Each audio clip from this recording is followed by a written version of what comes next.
All right, so the Surface Go now with LTE is finally here, and it's a lot of fun. It's also very expensive. Today I'm going to tell you the pros and cons of this device and what I think. Stay tuned.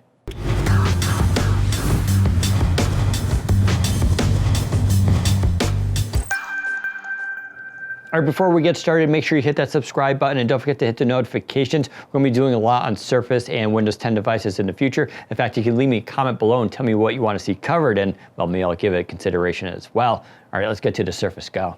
All right, for sake of brevity, I'm not going to review the entire Surface Go here. I already did that in a separate video. In fact, I also took a look at the 4GB version if you want to see what that's all about.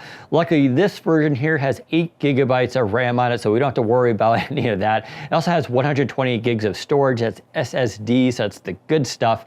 So you're going to get all the high-end features of this device, and I say high-end laughing a lot because obviously it's not a high-end device. You also get the Pentium processor here, which hasn't changed at all. The difference is just going to be, well, an LTE modem.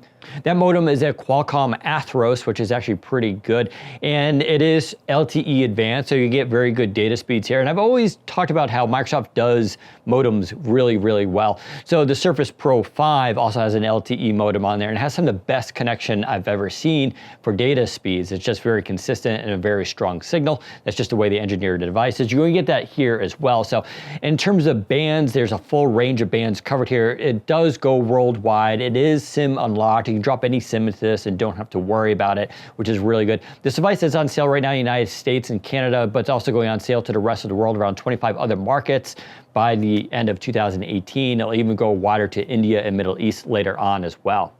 Now, one of the negatives of this device, I should point out, is it doesn't have an eSIM ability to it. So that's probably one of the ways they've saved costs on this device, but it's a kind of a bummer. If you just have to drop in a physical SIM in here, but you can't use any of the eSIM ability, which is signing up for data plans when you travel abroad. It's a really convenient thing to have. Unfortunately, it's not here. For the SIM card itself, well, it's on the side. Unlike the Surface Pro, which went below the kickstand, this has just got a simple pin slot. You just pop it out and drop the SIM in there. Really nothing unique or exciting. Because Microsoft knew this device was coming, basically all third-party cases work with it. So a lot of cases like from UAG already had the spot open for the SIM card, so it's always accessible, which was a really nice afterthought. So you don't have to worry about buying accessories for this device. They should all work. All right, let's get to the pros and cons of this device. Obviously, the pro is the always connected ability of it. And because it's a 10-inch device, it makes it so easy carrying around the Surface Go. I've said it before in a previous review. Other people have been saying it too since they bought the Surface Go. It's just a fun device to have. At 10 inches, it's really small, it's nimble. You can throw it into a bag really easy. It's just a lot of fun. And that processor is really not so bad. It's not the best. I do wish it was a better processor, but let's be honest here, Microsoft doesn't have a lot of choice here for design. I do wish it would go with Qualcomm at some point, but I still think it's a little too early for the mainstream audience and the target audience of this device to jump on the ARM bandwagon, but they better do that for 2019. I'd really love to see this device with a Qualcomm ARM processor, and that's because of battery life. This is the other issue that we need to contend with.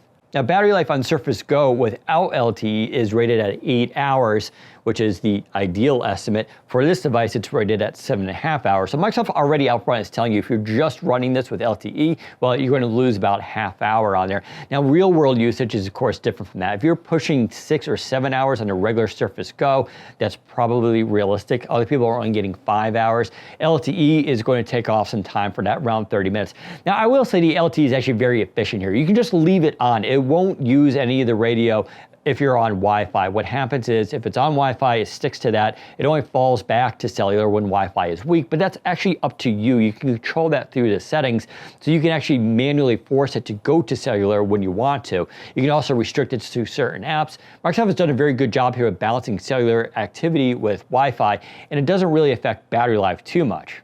The flip side to this is because you're going to have LTE on this device, well, you can use it more places. You end up using it more, and that's where the battery life is going to come into effect here. So 5 to 6 hours is okay, but if you're out and about, you're going to be using the device more frequently, you're going to notice that battery drain a lot more versus when you just leave it in your bag because, well, there was no Wi-Fi available. And that's sort of the bummer about this device. It's a little bit expensive and the battery life is really not good. The rest of it, though, is a lot of fun.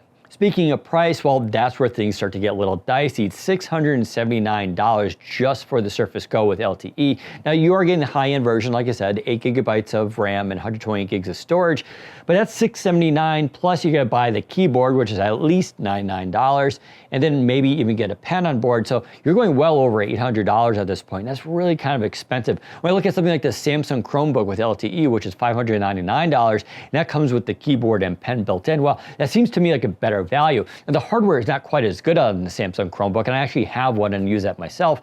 It's got a Celeron processor, 4 gigs of RAM, no bioauthentication, the pen is small and dinky. It's an okay device, but overall the form factor is actually pretty nice on there, and that price point is a lot better. Or you can pick up the Lenovo Yoga C630, and you can get almost 3 times as much battery life out of that thing, plus get pen support and everything else.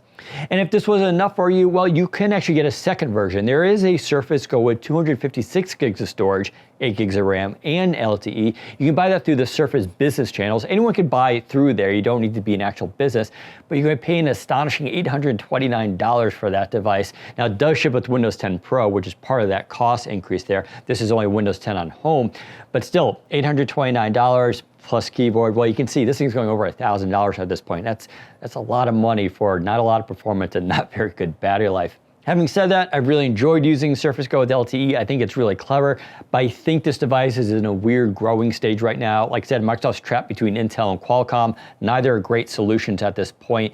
So if you want to get this device, it's a lot of fun to use. I love just taking it out with me and using it wherever I am. It's super convenient, it's small, but you gotta be prepared to pay a lot of money up front, and who knows what it's gonna be like in 2 years. You're probably gonna have to replace this because there's gonna be something definitely better on the way. All right, so there's some quick thoughts on the Surface Go with LTE. If you have any questions I didn't answer, well, leave them below in comments. I'll try to get around to them. If you like this video, give us a thumbs up and don't forget to subscribe. Thanks for watching. Take care, everyone.